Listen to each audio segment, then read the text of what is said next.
지금 창세기 28장 18절에서 19절 말씀입니다. 창세기 28장 18절에서 19절 말씀. 우리 같이 한번 말씀을 한 목소리로 합독하도록 하겠습니다. 시작. 야곱이 아침에 일찍이 일어나 베개하였던 돌을 가져 기둥으로 세우고 그 위에 기름을 붓고 그곳 이름을 베델이라 하였더라. 이 성의 본 이름은 루스더라. 아멘. 자, 오늘 창세기 28장입니다. 오늘 아침에 창세기 27장을 끝냈기 때문에 28장입니다. 근데 28장에서 원래는 지금 이제 10절 이후부터 제가 말씀을 드릴 건데, 왜냐하면 1절부터 9절까지는 그 이후에 결론을 얘기를 하고 27장의 끝부분에서 이어지는 게 10절부터 이어지는 겁니다. 원래는. 근데 결론이 먼저 들어와 있기 때문에 어쨌든 이어지는 부분을 좀 얘기를 하겠습니다. 자, 오늘 말씀은, 자, 이삭이 이제 나이가 늙어서 마지막 죽을 때가 가까웠다라는 오해를 합니다. 그러니까 착각을 한 거예요. 영적인 눈이 가려져서 착각을 해서 이제 에서 장자에게 복을 주고 내가 죽어야 되겠다라고 해서 에서에게 복을 주겠으니 너는 가서 내가 먹을 별미, 그러니까 동물을 잡아다가 별미를 만들어서 나한테 줘라. 그럼 내가 너에게 축복을 하겠다라고 얘기를 합니다. 근데 사실은 이 모든 것들이 어쨌든 다 잘못된 겁니다. 우리가 새벽 예배 때 나눈 거지만 영적인 눈이 가려져서 누구를 축복해야 될지, 누구에게 은혜를 줘야 될지도 모르고, 더 나아가서는 자신이 가지고 있는 축복권을 자기가 먹을 별미로서 거래를 합니다. 다시 말하면 하나님이 주신 능력을 이용해서 나의 유익을 채우는 거예요. 누가요? 이삭이. 왜냐하면 영적인 눈이 가려져서. 근데 그런 일들이 우리 삶 가운데 비일비재하게 일어납니다. 어쨌든 중요한 것은 그 얘기를 아내 리브가가 들은 거예요. 그래서 이럴 수는 없다. 왜냐하면 에서를 별로 안 좋아합니다. 그렇기 때문에 야곱이 은혜를 받아야 돼요. 그래서 야곱에게 계획을 짜가지고, 야, 내가 별미를 만들어 줄 테니까 너는 이 그러니까 염소토를 붙여가지고 에서처럼 변장해 갖고 가서 들어가서 축복을 받아라라고 해서, 그렇게 해서 야곱이 축복을 가로채서 갑니다. 근데 문제는 뭐냐면 그 일로 인하여서 에서는 야곱을 죽이려고 합니다. 저거 죽여야 되겠다라고 마음을 먹고, 근데 더 놀라운 것은 아버지가 죽기 전에 죽이겠다라고 합니다. 아버지가 죽은 후가 아니라 아버지가 두 눈 시퍼렇게 뜨고 있을 때 내가 반드시 그놈을 죽이겠다라고 아버지 앞에서 고백을 합니다. 또 이 모든 얘기를 리브가가 듣고 다시 계획을 짜서 어떻게 하냐면, 우리 창세기 27장 43절 44절 말씀을 같이 읽겠습니다. 시작. 내 아들아, 내 말을 쫓아 일어나 하란으로 가서 내 오라비 라반에게 피하여 내 형의 노가 풀리기까지 몇 날 동안 그와 함께 거라. 자, 리브가가 출생한 땅 하란 땅입니다. 그 하란 땅에 가면 라반 삼촌, 그 오빠가 살고 있어요. 그래서 야곱에게, 야, 여기 있으면 너 죽으니까 빨리 도망쳐갖고 어디로 가라? 하란으로 가라 라고 얘기를 합니다. 그래서 형의 분노가 풀릴 때까지 거기 좀 있다가 다시 와라. 근데 가서 얼마 있습니까? 20년 있습니다. 속고 속아서 20년을 살게 되는 거예요. 잠깐 가서 있을 줄 알았는데 그 잠깐이 정말 긴 험악한 세월을, 그 20년을 거기서 보내게 되었다라는 겁니다. 어쨌든 이에 그 얘기를 듣고 이제 10절 말씀에 보게 되면, 야곱이 부엘세바에서 떠나 하란으로 향하여 가더니, 자, 야곱은 살기 위하여서 어쩔 수 없이 짐을 싸가지고 떠납니다. 근데 이 하란에서, 그러니까 부엘세바에서 하란까지 거리가 얼마라고요? 800km입니다. 800km요. 어마어마하게 먼 거리입니다. 더 중요한 것은 야곱은 내성적이라서 집돌이입니다. 집 밖을 나가지 않아요. 여행, 외출 이런 거 인생에 없습니다. 오늘 이 떠나는 길이 첫 외출, 첫 여행이 되는 거예요. 근데 중요한 것은 지금의 그 심령 상태가 어떤 상태냐면, 가장 먼저 에서 형이 나를 죽이려고 하니까 두려움입니다. 더 나가서는 처음도 한 번도 안 가본 길을 가야 되니까 또한 두려움이 계속, 공포가 몰려오겠죠. 또 하나는 외로움입니다. 왜요? 나 혼자 가야 되는 길이에요. 얼마나 외롭고 쓸쓸하겠습니까? 이 안에 또 뭐가 있냐면 어머니 리브가에 대한 원망이 있습니다. 엄마의 계획대로만 안 했더라면 내가 이 꼴을 당하지 않았는데 엄마 때문에 어쩔 수 없이 내가 했다는 거예요. 네, 아닙니다. 오늘 새벽에도 얘기했지만 야곱 역시도 암묵적인 동의를 했기 때문에 그 죄를 짓는 자리에 함께 했던 거예요. 여러분, 나는 안 하고 싶었는데 어쩔 수 없다는 건 없습니다. 지으면 똑같은 죄인인 거예요. 근데 그렇게 지금 원망까지 있는 겁니다. 더 나아가서는 엄마 얘기를 안 들었다라면 하는 후회까지. 하여튼 망감이 교차하는 모든 감정을 들먹 얻고 어떻게 해요? 떠납니다. 얼마나 힘들고 괴로운 이 인생길이겠습니까? 그때 자 11절에 보게 되면 그 마음을 가지고 떠날 때 11절 말씀 읽겠습니다. 시작. 한 곳에 이르러는 해가 진지라 거기서 유숙하려고 그곳에 한 돌을 취하여 베개하고 거기에 누워 자더라. 성경의 최초의 노숙자입니다. 노숙자입니다. 길을 떠나는 길에 가는 길에 이제 많이 힘들고 지치죠. 그래서 좀 쉬려고 베개를 돌을 삼아서 잡니다. 이 노숙하는 것도 비참한데 이가 노숙을 할 수밖에 없는 더 비참한 이유가 있는 거예요. 뭐냐면 당시 고대 사회 특히 유대인들에게 법 속에는 뭐가 있냐면 나그네에 대하여서 환대를 해줘야 됩니다. 자기 집을 내어주고 음식을 내어줘야 되는데 어떤 누구도 야곱에 대해서 관심을 갖지 않는다. 그가 베개를 밖에서 노숙을 하든 얼어 죽든 간에 아무 상관없고 관심 없이 그냥 내버려져서 정말 홀로 혼자 남아있는 아주 비참한, 어떻게 보면 다음날 얼어 죽을 수도 있습니다. 밤에는 극심한 기온이 강화가 되거든요. 그래서 얼어 죽을 수 있는 그 상태에 놓여있는 야곱의 상태였다라는 거예요.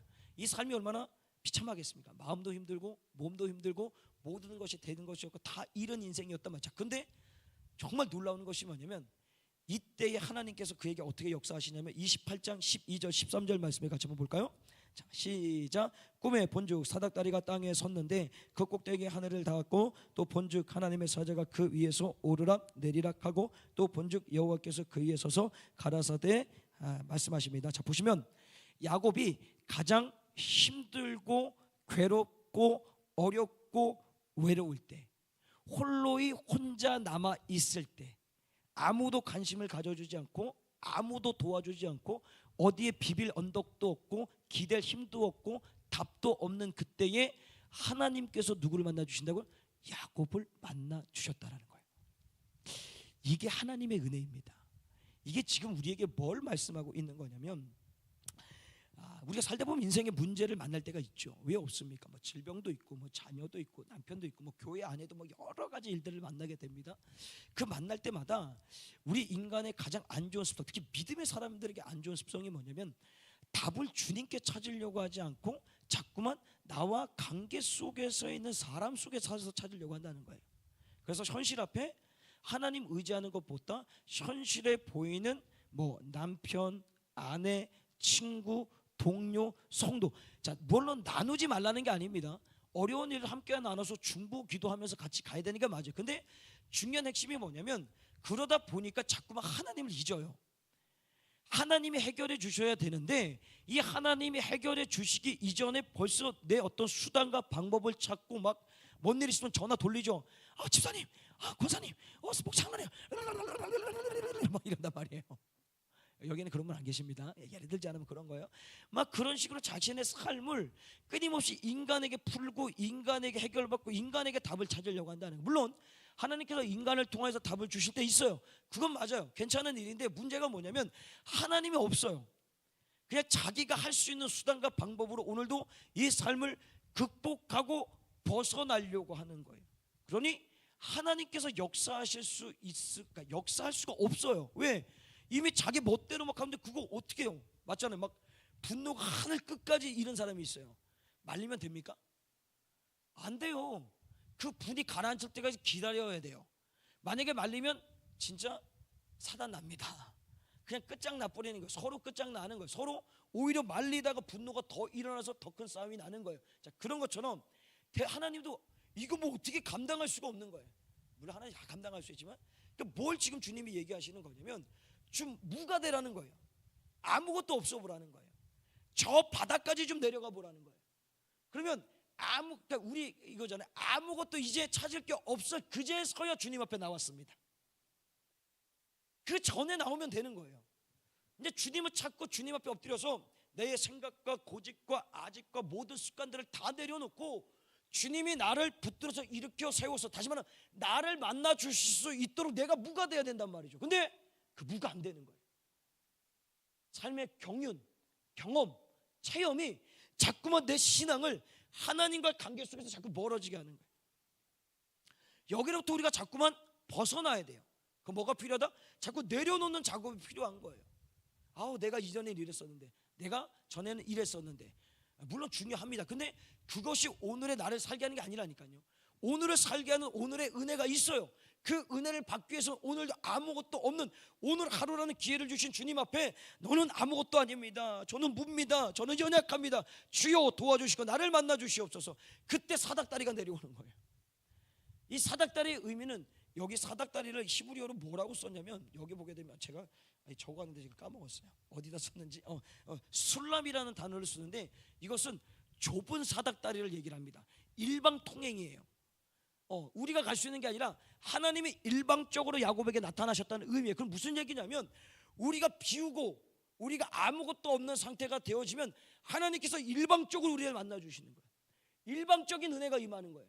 일방적으로 역사하셔서 내가 가지고 있는 문제, 어려움, 괴로움 모든 것들을 그 주님이 해결해 주시는 거예요. 근데 그 해결하기 전에 자꾸만 내가 가지고 있는 경험으로 앞서면 해결을 받을 수가 없어요. 오늘도 거기 똑같은데 또 넘어집니다. 잘 보세요. 되게 신기한 거는요, 넘어진데 또 넘어집니다. 실수하는데 또 실수합니다. 시험 드는 사람은요 계속 시험 듭니다. 신기해요. 신기하다니까요. 왜 그럴까요? 이걸 해결을 못하는 거예요. 여기서 그 원인의 근본의 뿌리를 뽑아내야 되는데, 이 뿌리를 주님을 통해서 뽑아내야 되는데 내 실력과 내 능력과 주변에 있는 사람들을 통해서 답을 찾아서 뽑아내려고 하니 되지가 않는 거예요. 뽑으면 것 같은데 오늘 또 심겨져 있어요. 또 가는 거예요. 또 똑같은 삶을 가는 거예요. 근데 결국 그것이 반복되다 보면 어떻게 돼요? 멸망되는 거예요. 멸망의 자리로 갈 수밖에 없는 거예요. 그냥 오늘도 주님과 씨름하는 거예요. 어떤 씨름이에요? 비워내야 돼요. 비워내야 돼요. 다 비워내야 돼요. 아무것도 없는 무가 돼야 돼요. 진짜 어린아이 같이 돼요. 순수한 어린아이. 어린아이들은 정신없잖아요. 아무한테나 야 지나가는 사람들 야 일로 와봐 이러잖아요. 우리 애가 집에서 그래요. 야 모여 이렇게 하고 막 그래요. 재밌어요 우리 아이. 왜? 순수해요. 그게 무슨 의도를 가지고 기분 나쁘게 하는 것이 아니라 아무것도 없는 상태니까 그냥 대충 주님이 알아서 하는, 엄마 아빠가 알아서 할 거야 이 생각만 하는 거예요. 이게 우리한테 있어야 된다. 그래서 오늘 야곱이 아무것도 없을 때 주님께서 만나주시는데 뭘로 만나주셨습니까? 꿈으로 만나주십니다. 그러면 주님이 꿈으로만 만나주시느냐? 자, 이걸 잘 이해를 하셔야 됩니다. 자, 꿈이라는 것은 당시 야곱이 살고 있을 때 성경이 있었습니까? 없었습니까? 성경 없었습니다. 그러니까 하나님의 말씀을 꿈으로 보여주시는 거예요. 꿈에서 말씀해 주시는 거예요. 그러면 오늘날은 뭐가 있어요? 하나님의 말씀이 성경 66권이 있어요. 그걸 우리가 알면 되는 거예요. 근데 끊임없이 꿈과 어떤 환상을 요구하시는 분들이 있어요. 근데 오늘 그게 없어졌다는 게 아니라 꿈을 꾸는 분들이 있어요. 꿈을 보고 또 꿈에 대해서 생각하는 분들이 있어요. 근데 다는 안 그렇지만 많은 퍼센티지를 따지면 말씀이 빈곤한 분들이 꿈을 많이 꿉니다. 왜 그런지 아세요? 말씀을 모르니까 꿈을 통해서라도 주님이 말씀해. 또 오해하지 마세요. 다 그런 건 아닙니다. 다 그런 건 아니에요. 개 중에 그런 사람도 있고 말씀에 능통한데도 불구하고 꿈으로 보여주시는 경우도 있어요. 근데 중요한 것은 내가 말씀을 알고 있을 때 그 꿈을 꾸면 그게 이해가 되고 해석이 됩니다. 근데 말씀을 모를 때 꿈을 꾸면 개꿈 되는 거예요. 이상하게 해석이 되는 거예요. 이상하게 이해가 되는 거예요. 거기로부터 잘못된 신앙의 지름길이에요 그게. 그러니까 우리가 꿈이라는 걸 꿔야 돼요. 환상도 볼 수 있죠. 저는 그 인정합니다. 저도 꿈을 꾸고 환상을 보니까요. 근데 중요한 것은 말씀이 빈곤한 상태에서 보서는 절대 안 된다. 그게 오히려 해가 되고 독이 된다. 그러나 하나님의 말씀이 내가 온전하게 붙들린 상태에서 꿈을 꾸고 환상을 보면 그것이 뭐가 되고 무엇인지 이해하고 깨달아져서 바르게 보고 바르게 들을 수 있고 바르게 결단하여 갈 수가 있다라는 거예요. 또 그렇다 또 오늘 제가 이런 얘기하면 꼭 그런 분 개 중에 한 분씩 계세요. 목사님이 꿈꾸는 거 개꿈이란다. 야 꿈꾸지 말자야. 이렇게 얘기하거나 꿈은 잘못됐다. 야 말씀이 빈곤해서. 제가 다 말씀이 빈곤해서 그렇다는 게 아니라고 얘기했어요. 분명히. 이상해요. 얘기를 하면 이해를 해야 되는데 자꾸 오해를 해서 가요. 제가 능력이 없나 봐요. 저는 분명히 아라고 얘기했는데 밖에 나가서 어라고 얘기하고 있어요. 그러니까 이해를 하셔야 됩니다. 꿈이 나쁜 게 아닙니다. 꿈이 좋은 겁니다. 그러나 그 꿈을 내가 올바르게 이해하기 위해서는 하나님의 말씀이 온전하게 내게 열려 있어야 된다. 그런데 열려 없는 상태에서 꿈을 꾸고 환상을 봤다. 그것을 내가 결단하고 내가 판단하지 말고 그나마 말씀을 조금 여러분보다 한 장 정도 더 알고 있는 사람한테 물어보십시오. 저한테 물어보세요. 그럼 제가 그럴 거예요. 저 몰라요. 왜냐면 한 장밖에 차이가 안 나니까. 그렇게 해서 풀어가시면 된다라는 겁니다. 자, 그리고 이제 그 꿈을 통해서 이제 하나님 말씀을 주십니다. 14절 15절 말씀을 같이 한번 읽겠습니다. 14, 15절 시작.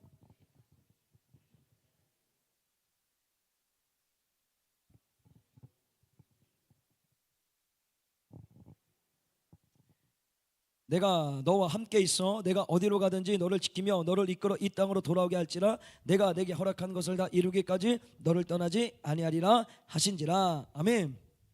오늘 그 정성을 다해 집사님이 저녁에 연주가 있으셔가지고 가셔가지고 항상 말씀을 크게 읽어주셔서 제가 물 마실 기회가 있었는데 오늘은 그분이 안 계셔서 그런지 좀 말씀을 읽어주셔서 제가 물 마실 시간이 좀 있는데 안 읽어주셔서 자, 어쨌든 중요한 뭐 화면이 안 떴을 수도 있으니까 자, 오늘 이 말씀 가운데 하나님이 약속의 말씀을 줍니다.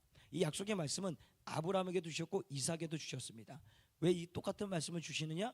그것을 이루겠다라는 거예요. 내 자손이 번성합니다. 창대합니다. 하여튼 모든 것을 온전하게 누리고 네가 어디가 있든 무엇을 하든 내가 함께 하시고 영원토록 너를 지키겠다. 주님의 약속의 말씀을 누구에게? 오늘 야곱에게 줍니다. 자, 그런데 여기서 좀 이해되지 못할 말씀이 하나가 있어요.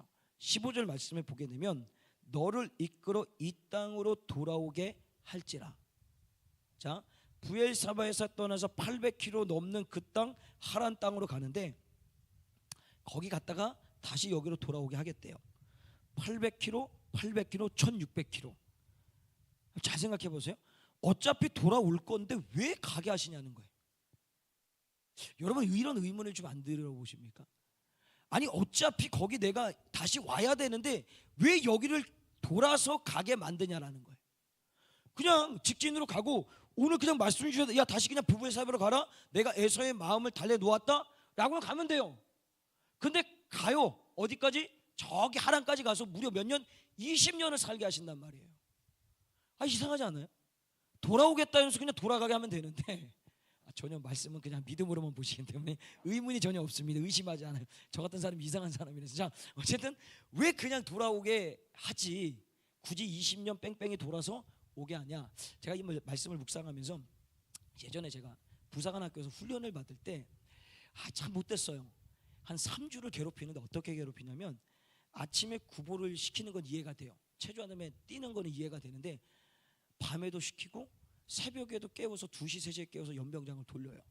그걸 3주 동안 계속합니다. 그러면서 또 하나 오후 5시가 되면 항상 하는 거 완전고장 그 당시 20km 메고 조금 낮은 산을 뛰어가게 합니다. 근데 첫 주차가 되니까 쓰러지는 애들도 있고 낙오하는 애들도 있고 토하는 애들도 있고 그러니까 별의별 일. 왜냐하면 이게 익숙치 않은 거예요. 왜? 이게 조금만 올라 20km 군장을 메고 오르막길을 간다고 한번 생각해 보십시오. 안 해보셨으니까 뭐 한번 남자분 해보셨겠지만 이게 정말 힘들거든요. 근데 그거를 3주 내내 그 짓을 하는 거예요.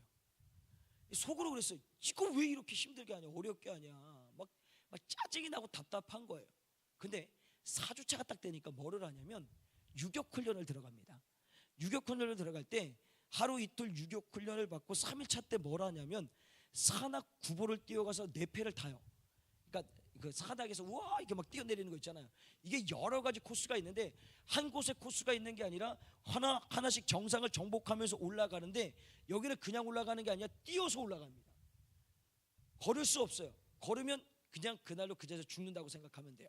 근데 보니까 이 3주 동안에 그렇게 말도 안 되는 뺑뺑이를 돌려놓은 것이 몸에 익으니까 야 이게 산에 올라가는 게 20km 군장이 없잖아요. 그냥 맨몸에 탄티 차고 하이바 쓰고 가니까 이게 뭐 그냥 꽃길을 걷는 것 같은 느낌인 거예요. 이해되세요? 그러니까 이 훈련을 통해서 요걸 이루기 위하여서 3주 내내 뺑뺑이를 돌린 거예요. 체력을 만들어 놓은 거예요. 산악을 뛸 수 있는 실력을 만들어 놓는 거예요. 정말 그렇게 산을 가볍게 뛴 게 그때 말고는 별로 없는 것 같아요. 진짜 가볍게 뛰어요. 근데 저만 그런 게 아니라 동기들이 다 그렇게 뛰어서 갑니다. 이거예요. 지금 주님이 야 너 다시 돌아오게 하겠다라고 하면서 너 한번 개고생 해봐라 이 의미가 아니라 자 하단 땅에 들어가서 20년 어쨌든 뺑뺑이를 돕니다. 속고 속는 일도 뺑뺑이를 돌아서 돌아오는데 사실 주님은 그 도는 인생을 통해서 뭘 원하시냐면 이 야곱이라는 사람이 나중에 이스라엘로 이름이 바뀌지 않습니까? 민족의 아비가 될 수 있도록 그 사람의 실력을 만들기 위해서 그 20년이라는 뺑뺑이 속에 깎고 빚고 버려야 될 것, 내려놔야 될 것, 하지 말아야 될 것을 다 주님께서 만들어 가시고 이제 완벽한 이스라엘 됐을 때 돌아오게 하시는 거예요. 이게 우리의 인생의 길인 거예요. 우리가 주님이 우리를 영화롭게 하신다 그랬어요. 예수 그리스도 닮은 모습으로 완전하게 만들어 주신다고 했어요. 맞아요. 근데 그것이 당장 확 바뀐 게 아니잖아요. 우리도 때로는 이슬비도 맞을 때 있고 뭐 가랑비도 맞을 때도 있고, 예를 들자면 소나기 맞을 때도 있고, 우박을 맞을 때도, 이제 다음 주부터 장마 온다 하는데 장마 줄기차게 비를 맞을 때가 있어요. 정말 다양한 모습으로서의 어떤 것을 경험하게 한다는 거예요. 자, 그런데 그 경험 속에 주님이 부시는 은혜가 뭐냐면 결국 나라는 사람, 믿음의 사람이 한 사람, 예서 조성욱이다. 이 조성욱이라는 이 한 사람을 깎고 빚어 만들어서 저 천국에 입성할 수 있는 완벽하고 완전한 영화로운 상태를 만들기 위해서 오늘도 뺑뺑이를 돌리시는 거예요. 훈련을 해 가시는 거예요. 만들어 가시는 거예요. 거기서 버티고 견디고 이겨내는 자가 결국 예수 그리스도를 완전하게 닮은 모습으로서 마지막 때 주님 만나게 되는 거예요. 우리가 그 걸음걸음을 걸어가는 거예요. 그래서 때로는 힘든 일도 있습니다. 어려운 일도 있어요. 질병도 있고요, 고난도 있고 아픔도 있고, 물론 이것만 있는 거 기쁨도 있고 희락도 있고 여러 가지 상황이 있어요. 그러나 중요한 것은 어떤 일을 만나든지 간에 그 일에 대하여서 그냥 인간적인 눈과 생각으로 보는 것이 아니라 하나님은 나를 만들어 가시는 것이구나. 이 훈련과 이 과정을 통하여서 조성욱이란 이 한 사람을 완전하고 완벽하게 만들어 가기 위해서 나를 여기까지 인도해 가셨구나 라는 것이 고백되어져야 된다라는 거예요. 그래서 마지막 우리 본문 18절 19절 말씀을 같이 한번 읽을까요? 18절 19절 시작. 야곱이 아침에 일찍 일어나 베게 하였던 돌을 가져 기둥으로 세우고 그의 이에 기름을 붓고 곧 이름을 베델이라 하였더라. 이 성의 본 이름은 루스더라. 자, 오늘 이 부엘세바에서 하란으로 가는 중간길쯤에 어쨌든 떠날 때는 가장 힘들고 외롭고 괴롭고 불편하고 원망과 후회 여러 가지 복합적인 감정을 가지고 출발했습니다. 그런데 이 모든 감정 가운데 하나님께서 역사하셔서 이전에 경험하지 못했던 하나님의 놀라운 은혜를 경험하면서 야곱의 입에서 터져나온 게 뭐예요? 벳에들이라는 거예요.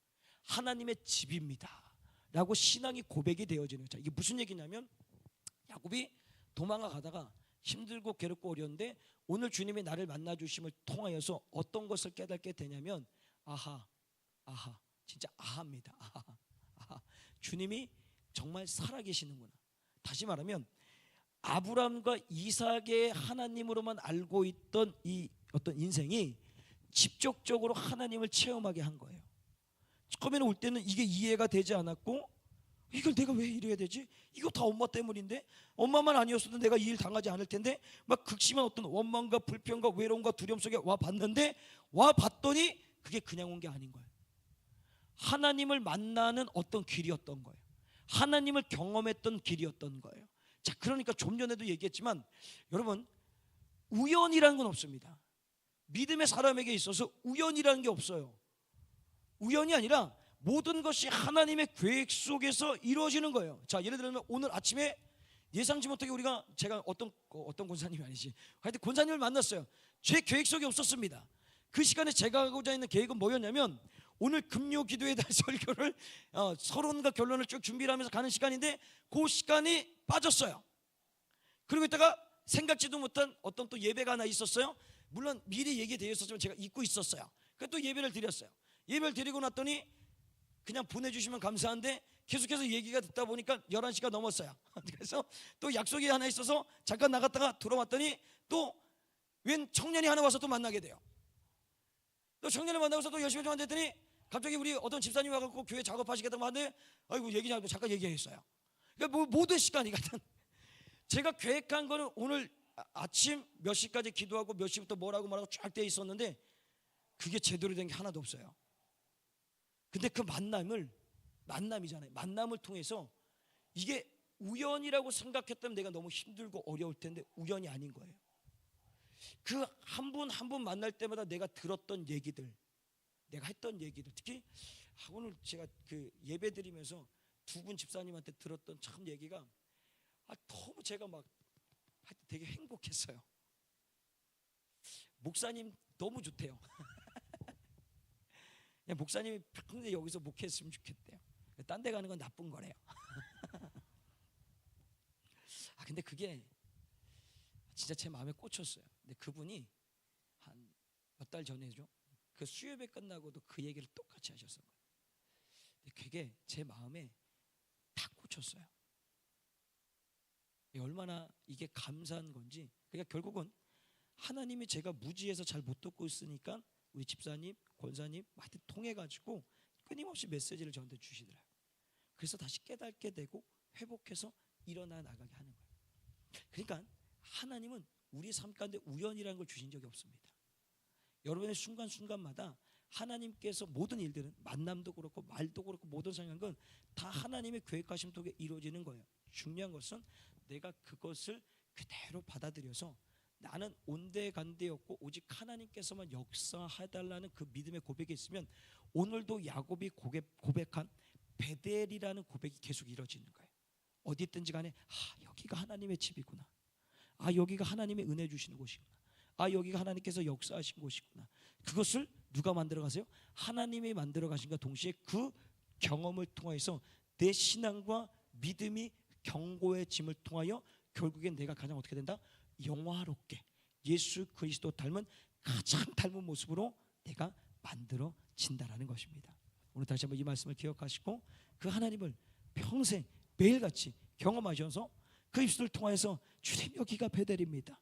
여기가 베델입니다. 신앙의 고백이 매일같이 일어나시길 주님의 간절히 축복합니다. 우리 같이 한번 말씀을 생각하시면서 우리 같이